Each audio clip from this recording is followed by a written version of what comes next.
तो जैसा कि आपको पता है कि ये हमारा चैनल उन कैंडिडेट्स के लिए स्पेसिफिकली बनाया गया है जो पाकिस्तान आर्मी, पाकिस्तान नेवी या पाकिस्तान एयरफोर्स में किसी भी फील्ड को एज ए ऑफिसर ज्वाइन करना चाहते हैं। उनकी इन्फॉर्मेशन, उनकी प्रिपरेशन, उनकी गाइडेंस के लिए ये मैंने चैनल बनाया था।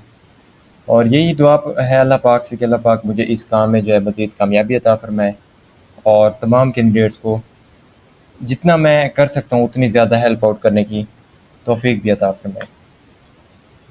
तो इस वीडियो में आज मैं आपको बताऊंगा कि हमने पाकिस्तान आर्मी में अंदर आई हुई जॉब्स के ऊपर कैसे अप्लाई करना है।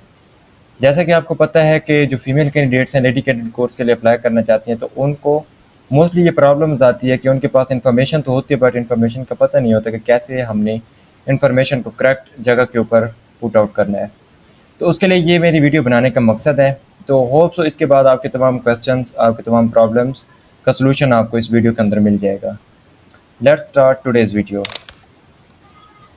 तो यहाँ पर आप आर्मी की वेबसाइट के ऊपर आ जाएंगे। अगर आपको आर्मी की वेबसाइट का नहीं पता तो आप यहाँ पर डिस्क्रिप्शन बॉक्स में दिए गए लिंक के ऊपर क्लिक करके यहाँ पर ज्वाइन कर सकते हैं, ठीक है। उसके बाद जैसे ही आप ये पेज ओपन करेंगे, होम पेज, तो आपको यहाँ पर इस तरह से विजिबल जॉब्स नज़र आएंगे। तो ये कोर्सेज़ हैं, इस टाइम 6 कोर्सेज़ हैं जो ऑन गोइंग हैं, जिनकी रजिस्ट्रेशन जो है वो स्टार्ट है, ठीक है। तो आप इनमें अप्लाई कर सकते हैं अगर आपकी क्वालिफ़िकेशन, अगर आपका क्राइटेरिया मीट अप होता है। लास्ट वीडियो में हमने ये डिस्कस किया था कि कोर्स की क्या डिटेल्स हैं, कौन अप्लाई कर सकते हैं, कैसे अप्लाई करना है, कब तक अप्लाई कर सकते हैं, कितनी एज होनी चाहिए, क्या क्वालिफिकेशन होनी चाहिए, कब आपके टेस्ट होंगे, कब आपके ICSB होगी, ये सारी चीज़ें हमने लास्ट वीडियो में डिस्कस की हैं। अगर आपको उस लास्ट वीडियो का लिंक चाहिए तो आप वो भी डिस्क्रिप्शन बॉक्स में देख सकते हैं, मैंने ऐड कर दिया है। सो आज हम ये डिस्कस करते हैं कि how to get a register yourself for LCC 23। तो आपने यहाँ पर रजिस्ट्रेशन का जो लिंक नज़र आ रहा है इसके ऊपर क्लिक करना है, ठीक है। क्लिक हेयर पे क्लिक करेंगे तो उसके बाद आपके सामने इस तरह का पोर्टल ओपन हो जाएगा। अब यहाँ पर देखें, this is the registration form for lady cadet course. अब जैसा कि आपको पता है कि साल के अंदर 2 दफ़ा लेडी कैडेट कोर्स अनाउंस होता है, एक जून के अंदर और दूसरा दिसंबर के अंदर, ठीक है। तो जो आपकी वेरीफाइड डिग्री होती है, अगर आपकी डिग्री अनाउंस हो गई है then you are eligible to apply for lady cadet course, otherwise you are not eligible. अब बड़ी खुशकिस्मती की बात है कि इस दफ़ा फर्स्ट टाइम उर्दू और इंग्लिश वाली फ़ीमेल कैंडिडेट्स भी अप्लाई कर सकती हैं। It's you can say that blessing for those candidates. तो यहाँ पर सबसे पहले आपने सेलेक्ट ये करना है कि आप किस प्रोग्राम के लिए अप्लाई करना चाह रहे हैं। तो यहाँ पर कोर्स के ऊपर सेलेक्ट करेंगे। अच्छा, यहाँ पर देखें, आपकी जो भी डिग्री है उस डिग्री के अगेंस्ट आप यहाँ पर अप्लाई कर सकते हैं। लेट्स सपोज आपकी डिग्री टेलीकॉम इंजीनियरिंग है तो आप इसके ऊपर सेलेक्ट करेंगे, ठीक हो गया। अगर आपकी डिग्री जो है वो इंग्लिश है, उर्दू है, यहाँ पर देखें स्पेसिफिक उन्होंने फील्ड्स बनाई हुई हैं। तो ये डिग्रीज़ हैं जिनके ऊपर आप अप्लाई कर सकते हैं, टेलीकॉम, सॉफ्टवेयर इंजीनियरिंग, ठीक है। अब सॉफ्टवेयर इंजीनियर जो है एक कॉर्प्स ऑफ सिग्नल में कर सकते हैं और कॉर्प्स ऑफ IT में भी कर सकते हैं। आप दोनों में एलिजिबल हैं, इट्स अप टू यू, आप जिसमें भी करना चाहें, ठीक है। आई विल सजेस्ट कि आप कॉर्प्स ऑफ सिग्नल में अप्लाई करें। नेक्स्ट आपके बाद अगर आप BS केमिस्ट्री की हो है तो आप BS केमिस्ट्री या MSc केमिस्ट्री को सिलेक्ट कर दें, ठीक हो गया। नेक्स्ट आपने क्या करना है, वेरीफाई योर सेंटर। तो आपने यहाँ पर ये सेंटर दिए गए, रावलपिंडी, पेशावर, लाहौर, मुल्तान, हैदराबाद, कराची, क्वेटा, गिलगित, मुजफ्फराबाद, फैसलाबाद, खुजदार, डेरा इस्माइल खान या पनुआ के। तो इसमें से आपका जो भी सेंटर आपको ज़्यादा करीब तरीन है आप वही सेंटर सेलेक्ट कर सकते हैं। याद रखें कि एक सेंटर सेलेक्ट करने के बाद आप उसको चेंज नहीं कर सकते, इसलिए सोच समझ कर वही सिलेक्ट करें जो आपको घर से ज़्यादा नज़दीक है, क्योंकि फिर आपका टाइम जो है सुबह 7 बजे तक आ जाता है तो कैंडिडेट्स के लिए मसला होता है जाने आने का, इसलिए वही सिलेक्ट करें जो आपको ज़्यादा एक्सेसिबल है। तो लेट्स सपोज रावलपिंडी सेलेक्ट कर देते हैं। उसके बाद आपने अपना यहाँ पर नाम लिखना है। अब नेम कौन सा आपने यहाँ पर लिखना है, आपने वो नेम्स की स्पेलिंग लिखने हैं जो आपके मैट्रिक, आपके इंटर या आपके MA या MSc की डिग्री के ऊपर नेम की स्पेलिंग लिखे हुए वही, ठीक है। उसके बाद आपने डेट ऑफ बर्थ अपनी यहाँ पर ऐड करनी है। डेट ऑफ बर्थ ऐड करने के बाद आपने यहाँ पर अपना CNIC जो है वो नंबर लिखना है। CNIC नंबर का फॉर्मेट क्या होना चाहिए, जैसे होता है पंजाब वालों का, जैसे 38 आ जाता है या जैसे भी, आप उसके अंदर डैश आपने ऐड लाजमी करनी है, ठीक है। और जो आपका CNIC नंबर होगा वो वहाँ पर आपको दोबारा भी पेस्ट करना होगा ताकि वेरीफाई आपका ये CNIC नंबर हो सके, ठीक है। दोनों जगह पर सेम CNIC जो आपका नंबर है वही लिखना है। उसके बाद फादर या गार्डियन नेम। अब लेट्स सपोज कुछ कैंडिडेट होते हैं जिनके फादर की डेथ हो चुकी होती है, तो वो ये कहते हैं कि सर अब हम यहाँ पर क्या करें, तो आप अपने किसी भी गार्डियन का CNIC नेम ऐड कर सकते हैं। समझ आ गया। उसके बाद यहाँ पर CNIC नंबर, फादर या गार्डियन जो भी है, आप उसका CNIC नंबर यहाँ पर ऐड कर सकते हैं। ठीक हो गया। और उसके बाद जो है आपने यहाँ पर ख्याल करना है कि जो फादर या गार्डियन का CNIC नंबर दिया गया है ये करेक्ट फिल आउट करना है।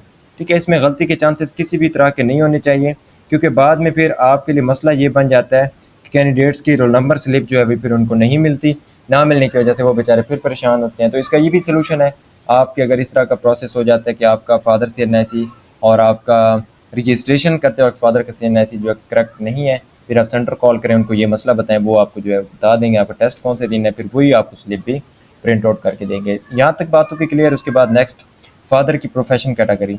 अब इसमें देखें कि आपके कुछ जैसे अब लड़कियां होती हैं उनके वालिदैन कुछ नहीं कर रहे होते, तो आप उनको अदर में क्लिक कर दें। ठीक है, अब फॉर एग्जांपल अगर आपके वालिद प्राइवेट जॉब करते हैं तो यहाँ पर प्राइवेट जॉब लिखें, गवर्नमेंट जॉब करते हैं तो वो लिखें, सर्विंग आर्मी, रिटायर्ड आर्मी, तो ये आपके शहीद आर्मी। अब लेट्स सपोज कुछ मिलिट्री फैमिली से जो कैंडिडेट्स होते हैं तो उनके अगर किसी कैंडिडेट का फादर शहीद है तो वो लिखें आप शहीद आर्मी। ठीक है, in death service, in service death, तो इसमें ये मतलब होता है कि जो सिविलियन एम्प्लॉय होते हैं उनके अगर इन सर्विस डेथ हो जाते हैं तो वहाँ पर लिखें। आर्मी का भी है, ये चीज़ें आपने यहाँ पर मेंशन करनी है। वार वॉन्डेड आर्मी, तो ये भी लिखना है। अब जैसे फॉर एग्जांपल जंग लड़ने जाते हैं पाकिस्तान आर्मेड के पर्सन, तो वहाँ पर उनके क्या कहते हैं बाजू वगैरह शहीद हो जाते हैं या उनके लेग्स वगैरह कट जाती हैं, तो उसको कहते हैं वार वाउंडेड आर्मी। उसका मतलब है कि वो ऑन ग्राउंड नहीं होते। ठीक है, serving air force, retired air force, इसी तरह ये शहीद है। ये सारी चीज़ें आपकी जो भी कैटेगरी फॉल करती है आपने वो यहाँ पर सेलेक्ट कर देनी है। ठीक है, उसके बाद प्रोफेशन डिटेल। अब प्रोफेशन डिटेल में क्या आता है, जैसे यहाँ पर गवर्नमेंट जॉब है तो कौन सी गवर्नमेंट जॉब करता है, असिस्टेंट कमिश्नर है, डिप्टी कमिश्नर है, टीचर हैं, कौन है, अकाउंटेंट है, ये यहाँ पर आपने लिखना है। समझ आ के ड्राइवर हैं, अब जैसे आर्मी के अंदर ड्राइवर हैं तो वहाँ पे आप लिखें सर्विंग आर्मी, फिर यहाँ पर ड्राइवर लिखें। ठीक है, तो इस तरह से भी ये चीज़ आ जाती है। अब फादर रैंक, अब यहाँ पर ये देखें, इस जितने भी ऊपर डिटेल्स हैं इनके साथ रेड कलर के एक छोटा सा डॉट यहाँ पर ये दिखाया गया है। ठीक है, यहाँ पर father rank, army number, Corp, unit, अब ये चार चीज़ें जिसके ऊपर रेड डॉट नहीं लगा हुआ, ये उन कैंडिडेट्स के लिए हैं जिनके वालिदैन जो है वो आर्मी के अंदर नहीं है। अगर जिनके कैंडिडेट्स आर्मी के अंदर या नेवी के अंदर या किसी भी फोर्स के अंदर नहीं है तो वो यहाँ पर इसको खाली छोड़ दें, उनका नंबर भी आप खाली छोड़ दें। जिनके वालिदैन आर्मी के अंदर हैं तो कौन से रैंक के ऊपर हैं, ये सारे रैंक दिए हुए हैं, आप इनको यहाँ पर पुट आउट कर सकते हैं। ठीक हो गया। Next army number, army number कौन सा है, ये जो मिलिटेरियन होते हैं तो उनको पता होता है आर्मी नंबर कौन सा होता है, PA आर्मी नंबर होता है, या ये इसको कहते हैं पाकिस्तान आर्मी नंबर, या PSS पाक, या PNO, ये सारी चीज़ें आपको पता होंगी अगर आपके वालिद आर्मी में हैं तो। ठीक है, उसके बाद नंबर कौन सा है ये लिखना है, रेजिमेंट या कॉर्प। अगर आपके वालिद आर्मी में नहीं है तो आपने ये इस चीज़ को छोड़ देना है, जिनके वालिदैन आर्मी के अंदर है वो ये सारी चीज़ें फिल आउट करेंगे। फादर स्टेटस पे आ जाते हैं तो यहाँ पर फादर स्टेटस अलाइव या डिसीज्ड। अलाइव का मतलब ये है कि आपके वालिद ज़िंदा हैं, डिसीज्ड का मतलब ये है कि आपके वालिद की डेथ हो चुकी है। ठीक है, अगर ज़िंदा है तो अलाइव, अगर डिसीज्ड हैं यानी कि डेथ हो गई तो फिर आप डिसीज लिख लें। ठीक है, फादर इनकम, फादर इनकम कितनी है, अगर हाँ देखें लेट्स सपोज आपके फादर की डेथ हो चुकी है तो फिर आप नाम यहाँ पर लिख दें। ठीक है, क्योंकि फैमिली की इनकम जो फादर की तरफ से होगी वो ज़ीरो होगी। अगर आपके वालिद जो है इन जॉब हैं तो आप लिख दें, जितनी भी यहाँ पर सैलरी वगैरह दी हुई आप इनमें से जो सिलेक्ट करें, जो आपको सूटेबल लगती है वो सिलेक्ट कर लें। उसके बाद अगर आपके वालिद की डेथ हो चुकी है तो आप यहाँ पर लिखें प्लेस ऑफ डेथ, यानी कि किस जगह पर उनकी डेथ हुई है, कौन सी सिटी में, उसके मतलब डेथ की वजह क्या थी। ठीक है, लेट्स सपोज किसी के वालिदैन जो है वो हार्ट अटैक से उनकी डेथ हो जाती है या किसी भी एक्सीडेंट में डेथ हो जाती है, तो ये आपने वो लिखना है कि किस वजह से डेथ हुई। अगर आपके पेरेंट्स में से फादर डिसीज्ड हैं तो प्लेस ऑफ ऑपरेशन, मतलब लेट्स सपोज ऑपरेशन कराते वक्त भी जो है उनकी जो है डेथ हो जाती है, या जो मिलिटेरियन पर्सन है तो उनके ऑपरेशन के दौरान डेथ हो जाती है।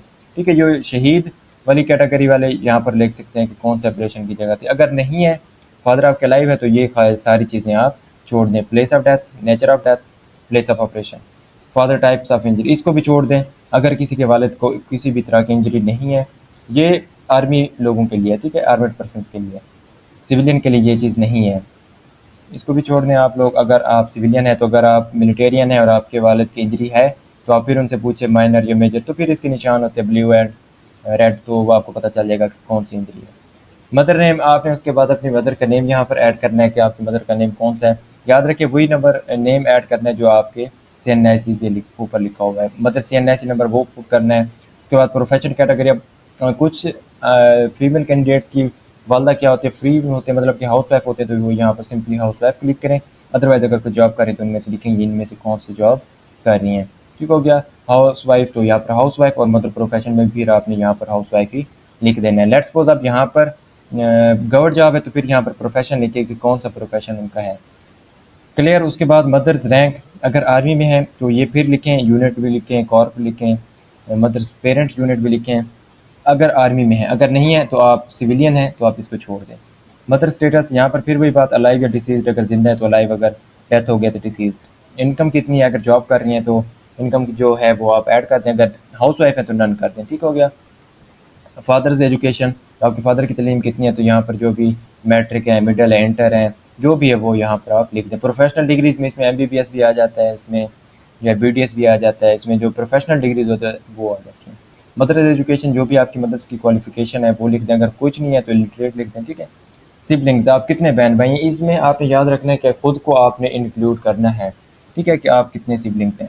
उसके बाद फैमिली इनकम, आप यानी कि आपकी मदर भी जॉब कर रहे हैं, आपके फादर भी जॉब कर रहे हैं, आपके भाई भी जॉब कर रहे हैं, तो यहाँ पर आपने लिखना है उनकी टोटल इनकम कितनी होती है, उस टोटल इनकम को मिला कर आपने यहाँ पर लिखना है। उसके बाद डोमिसाइल, डोमिसाइल आपका किस सिटी का है। ठीक है, क्योंकि अगर आप पंजाब से हैं या किसी भी शहर से हैं, पाकिस्तान के किसी भी सिटी से हैं, तो आपको यहाँ पर अपने सिटी का जो डिस्ट्रिक्ट होता है वही आपका डोमिसाइल होता है, तो आपने वो यहाँ पर लिख देना है जो भी है। लेट्स सपोज कुछ कैंडिडेट्स लाहौर से होते हैं, तो ये देखें लाहौर है, ओप है, खुरम एजेंसी, कोटली, तो जहाँ से भी आपका डोमिसाइल बना हुआ है वो यहाँ पर आप सिटी ऐड करते हैं। उसके बाद डिस्ट्रिक्ट, डिस्ट्रिक्ट आपको कौन सा है जहाँ पर आप रह रहे हैं, जैसे कि कुछ कैंडिडेट्स जो हैं वो रावलपिंडी के अंदर रह रहे होते हैं।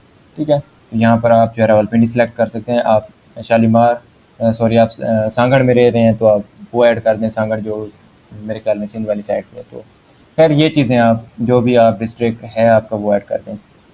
उसके बाद प्रोविंस कौन सा है, पोस्टल कोड, पोस्टल कोड का मोस्टली कैंडिडेट्स को नहीं पता, तो इसके लिए आपका जो भी सिटी है उसका नाम गूगल के ऊपर लिखें। जैसे कि आप रावलपिंडी का पोस्टल कोड पूछना है तो आप गूगल के ऊपर लिखें रावलपिंडी पोस्टल कोड, तो फिर आपको फ़ौरन से पता चल जाएगा। जो भी पोस्टल कोड होगा वो यहाँ पर आपने ऐड कर देना है। तहसील आपकी जो भी दी हुई है, जैसे यहाँ पर डिस्ट्रिक्ट सेलेक्ट करते हैं, हम यहाँ पर लाहौर डिस्ट्रिक्ट सेलेक्ट कर लेते हैं। ठीक है, और इसकी फिर देखें ये तहसीलें कितनी आगे, लाहौर सिटी, लाहौर कैंट, तो जो भी आपकी तहसील है वो आप ऐड करते हैं। फिर एड्रेस, एड्रेस वो लिखना है जो आपके ID कार्ड की बैक साइड के ऊपर मौजूद होता है। और याद रखें कि कुछ लोग ऐसा करते हैं, यहाँ पर ये देखें मैं ऐड कर रहा हूँ P/O, तो आपने यहाँ पर स्लैश वगैरह ऐड नहीं करनी, ये आपका इस तरह से एड्रेस गलत हो जाएगा। ठीक हो गया। आपने सिंपली अगर पोस्ट ऑफिस लिखा हुआ है तो इसमें लिखें पोस्ट ऑफिस, जो भी पोस्ट ऑफिस है उसका आगे नाम लिखें। ठीक है, तो उसके बाद आप इसको जो है वो करेक्टली ऐड कर सकते हैं। नेक्स्ट आप परमानेंट एड्रेस, अब कुछ कैंडिडेट क्या होते हैं कि उनका परमानेंट एड्रेस जो है वो देहात का होता है और वो जो करंटली शहर में आए हुए होते हैं, तो आप दोनों एक जगह पे परमानेंट एड्रेस लिख दें जो आपके ID कार्ड के ऊपर लिखा होगा, मुस्तकिल पता, और उसको कहते हैं कि परमानेंट एड्रेस और करंट एड्रेस, मौजूदा पता और मुस्तकिल पता। तो मुस्तकिल में यहाँ लिख दें और मौजूदा पता एड्रेस में लिख दें।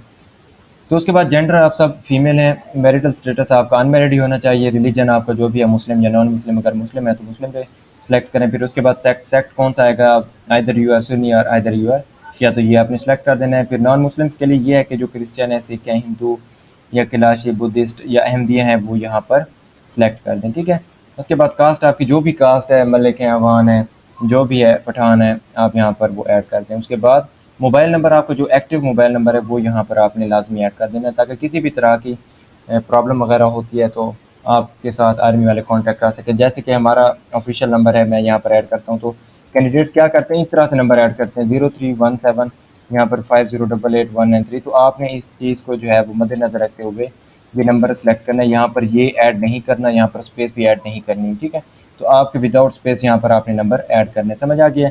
उसके बाद नेक्स्ट हम मूव करते हैं ईमेल के ऊपर, जो भी आपका ईमेल है वो ईमेल ऐड करें। अपीयरेंस स्टेटस, अब यहाँ पर अपीयरेंस स्टेटस में दो चीज़ें आती हैं। अगर आप किसी भी आप यूँ कह सकते हैं कि कोर्स का ISSB दे चुकी हैं, तो ISSB अगर आप दे चुके तो इसका मतलब आप रिपीटर हैं। अदरवाइज़ यहाँ तो ऑप्शन अभी फ़िलहाल फ्रेश का है, तो आप फ्रेश ही सिलेक्ट कर लें। एप्लीकेंट सर्विंग स्टेटस, अब कुछ जो गवर्नमेंट जॉब कर रही होती हैं तो वो भी साथ में अप्लाई करते हैं, तो यहाँ पर जो है अगर ऑप्शन नहीं है तो आप लोगों को सिलेक्ट करें। पासपोर्ट नंबर, अगर आपका पासपोर्ट बना हुआ है तो नंबर ऐड कर दें, अगर नहीं तो आप इसको छोड़ दें, ठीक है। पासपोर्ट की टाइप अगर बना हुआ है तो कौन सा बना हुआ है, ऑर्डिनरी बना हुआ है, हज पासपोर्ट है, डिप्लोमेटिक है, ऑफिशियल है या अदर है। तो जो भी आपका पासपोर्ट बना हुआ है वो यहाँ पर आप ऐड कर दें। डेट ऑफ पासपोर्ट इशुएंस, तो जिस डेट को आपका पासपोर्ट बना है वो लिख दें। प्लेस ऑफ पासपोर्ट, तो ये भी जहाँ का आपका पासपोर्ट बना हुआ है तो आप वो यहाँ पर ऐड कर दें। उसके बाद आपने यहाँ पर एजुकेशनल डिटेल्स के ऊपर क्लिक करना है। जैसे ही एजुकेशनल डिटेल्स के ऊपर क्लिक करेंगे तो आपके सामने इस तरह का पोर्टल ओपन हो जाएगा। यहाँ पर आपने मैट्रिक उसका नंबर ऐड करना है, जो भी ग्रुप था, साइंस, आर्ट्स, ओ लेवल, ठीक है, यहाँ पर ये ऐड करना है। उसके बाद आपका स्टेटस जो है कंप्लीट है ऑब्वियसली, क्योंकि आपने 16 ईयर ऑफ एजुकेशन डन कर लिया है। तो उसके बाद रोल नंबर, जो भी आपका मैट्रिक क्लास में बोर्ड का रोल नंबर था वो ऐड करना है। उसके बाद पासिंग ईयर ऐड करना है, स्कूल कौन से स्कूल के अंदर आपने मैट्रिक किया है। उसके बाद मार्क्स परसेंटेज में आपके कितने परसेंटेज मार्क्स हैं मैट्रिक के अंदर वो ऐड करने हैं, टोटल मार्क्स ऐड करने हैं। और फिर मार्क्स ऑब्टेन्ड, आपने कितने मार्क्स हासिल किए हैं ये भी ऑब्टेन करने हैं, ठीक है। उसके बाद बोर्ड आप लिख दें जिस बोर्ड से भी आपने मैट्रिक की हुई है। नेक्स्ट इंटर का भी आपने ऐसे ही करना है, सारी डिटेल्स ये वाली ऐड करनी है, आपको कितने नंबर है, कौन से जगह से किया, बोर्ड क्या था, आपके ऑब्टेन नंबर्स, टोटल नंबर्स, तो ये सारी चीज़ें ऐड करनी है। अब यहाँ पर बात आ जाती है कि कुछ कैंडिडेट जो होते हैं वो कह रहे होते हैं कि सर हमने बीए किया हुआ, उसके बाद हमने एमए किया है, तो आप यहाँ पर बीए को छोड़ दें, डायरेक्टली यहाँ पर एमए को ऐड करें, ठीक है। अब यहाँ पर देखें, अब once again BA English, BA Urdu, BS biology, BS chemistry, तो आप एमए इंग्लिश किया हुआ है तो आप इसको सेलेक्ट कर रहे हैं, इससे कोई प्रॉब्लम भी नहीं होगी, ठीक है। आप एमए है तो आप बीए इंग्लिश यहाँ पर सेलेक्ट कर रहे हैं। बाकी सारे कैंडिडेट्स अपने डिग्री के मुताबिक यहाँ पर सेलेक्ट कर सकते हैं, ठीक हो गया। तो यहाँ पर 14 ईयर की एजुकेशन आपने नहीं करनी है ऐड, यहाँ पर आपने एमए या एमएससी जो किया हुआ है 16 ईयर ऑफ एजुकेशन वो सिलेक्ट करनी है, ठीक है। डिटेल्स मतलब रोल नंबर भी आपने ग्रेजुएशन वाला देना है जो कि आपने एमएससी में आपको रोल नंबर मिला है। अब रोल नंबर में अब वंस अगेन जो यूनिवर्सिटी के कैंडिडेट होते हैं तो उनका होता है रजिस्ट्रेशन नंबर। तो उसके क्या सोल्यूशन है रजिस्ट्रेशन नंबर का? ये सोल्यूशन है कि आप जो रजिस्ट्रेशन नंबर के लास्ट 4 डिजिट्स हैं वही ऐड कर दें, that is your roll number. Passing year जब आपकी डिग्री जो है वो कंप्लीट हुई है 2023 में, अगर किसी की हुई है या 2022, तो वो आप यहाँ पर ऐड कर दें। उसके बाद मार्क्स ऑब्टेन, आपके कितने मार्क्स आए, क्योंकि यूनिवर्सिटीज़ वाले कैंडिडेट्स के लिए 6-7 हज़ार उनके नंबर होते हैं, डिपेंड करता है यूनिवर्सिटी के ऊपर कौन सी यूनिवर्सिटी है, ठीक है। तो आप यहाँ पर नंबर ऐड कर दें, टोटल नंबर भी ऐड कर दें। उसके बाद या मार्क्स परसेंटेज ऐड करें या सीजीपीए ऐड करें, ठीक है। अगर आपके पास परसेंटेज का आपको पता है तो ऐड कर दें, नहीं पता तो इसको छोड़ दें। फिर सीजीपीए आपको, क्योंकि यूनिवर्सिटी के कैंडिडेट को सीजीपीए होता है तो आप सीजीपीए यहाँ पर ऐड कर दें। नेक्स्ट आपने कौन सी यूनिवर्सिटी से पढ़ा हुआ है वो लिखें। अब इंस्टीट्यूट, अब जैसे यूनिवर्सिटी ऑफ लाहौर है तो उसका सब कैंपस इस्लामाबाद में भी है, सरगोदा में भी है। इस तरह से आपने जो है वो यहाँ पर चीज़ें ऐड कर देंगे। उसके बाद एम फिल, अगर एम एस या एम फिल किया हुआ है आप ऑप्शनल है, अगर आपने किया हुआ है तो ऐड कर दें, नहीं किया हुआ तो आप इसको छोड़ दें। नेक्स्ट बात आ जाती है क्वालिफिकेशन, आप इसको भी छोड़ दें क्योंकि ये उन कैंडिडेट्स के लिए जिनके पास कोई एक्स्ट्रा क्वालिफिकेशन होती है। और next I hereby declare that, इसको लाजमी सेलेक्ट करना है और फिर उसके बाद जो कैप्चर दिया होगा ये फिल करना है, ठीक है। जैसे आप रजिस्टर के ऊपर क्लिक करेंगे तो आपकी जो रजिस्ट्रेशन है वो हो जाएगी और आपको एप्लीकेंट आईडी भी मिल जाएगी, ठीक है। उसके बाद आप एग्ज़ाम स्लिप के ऊपर आप वंस अगेन हम बैक जाते हैं। फिर आपने क्या करना है, यहाँ पर एग्ज़ाम स्लिप के ऊपर चेक करना है कि आपकी जो एग्ज़ाम क्या आपकी रजिस्ट्रेशन डन हुई है या नहीं। फिर एग्ज़ाम स्लिप के ऊपर क्लिक करेंगे और यहाँ पर ये देखेंगे आप कि CNIC नंबर आपने अपना ऐड करना है और फादर CNIC ऐड करना है। तो यहाँ पर कैप्चा फिल करके चेक स्टेटस, जब आप स्टेटस चेक करेंगे तो फिर आपको पता चल जाएगा या पेंडिंग या अप्रूव, ठीक है। अगर वहाँ पे रिजल्ट नॉट फाउंड तो इसका मतलब है आपकी रजिस्ट्रेशन नहीं होगी, आप दोबारा रजिस्ट्रेशन कर लें। अगर पेंडिंग आ जाए तो इसका मतलब से आफ्टर 72 आवर्स आपकी जो पेंडिंग रजिस्ट्रेशन है वो अप्रूव हो जाएगी। So there is no worry about it, तो आपको फिर वेट करना होगा और उसके बाद आपकी रजिस्ट्रेशन अप्रूव हो जाएगी। जैसे रजिस्ट्रेशन अप्रूव होगी तो आपको पता चल जाएगा टेस्ट की डेट कौन सी है, आपको टाइम कौन सा है, फिर आप उसी दिन जाकर सेंटर में जो है वो टेस्ट में अपेयर हो सकते हैं। मज़ीद अगर आप उस टेस्ट की तैयारी करना चाहते हैं, जैसे कि हमारा प्रिपरेशन सेशन स्टार्टेड है, तो आप उसको ज्वाइन करने के लिए भी हमारे साथ कांटेक्ट कर सकते हैं। हमारा ऑफिशियल नंबर ऊपर दिया गया है, तो इसके थ्रू आप हमें कांटेक्ट कर सकते हैं और उसके बाद आप सेशन में भी हिस्सा बन सकते हैं, जिसमें आपको practice session, trial test, practice notes और सारी चीज़ें एकेडमिक्स वगैरह ये तमाम गाइड किया जाएगा और उसमें नोट्स भी शेयर किए जाएंगे। और साथ साथ आपको गूगल मीट के ऊपर ऑनलाइन लेक्चर्स भी होते हैं जो कि हम डेली क्लास कंडक्ट किया करते हैं, ठीक है। आपका नंबर भी दिया कि मज़ीद अगर चैनल आपको इन्फॉर्मेटिव लगे तो इसको सब्सक्राइब और लाइक भी कर दें। थैंक यू सो मच, अल्लाह हाफिज़।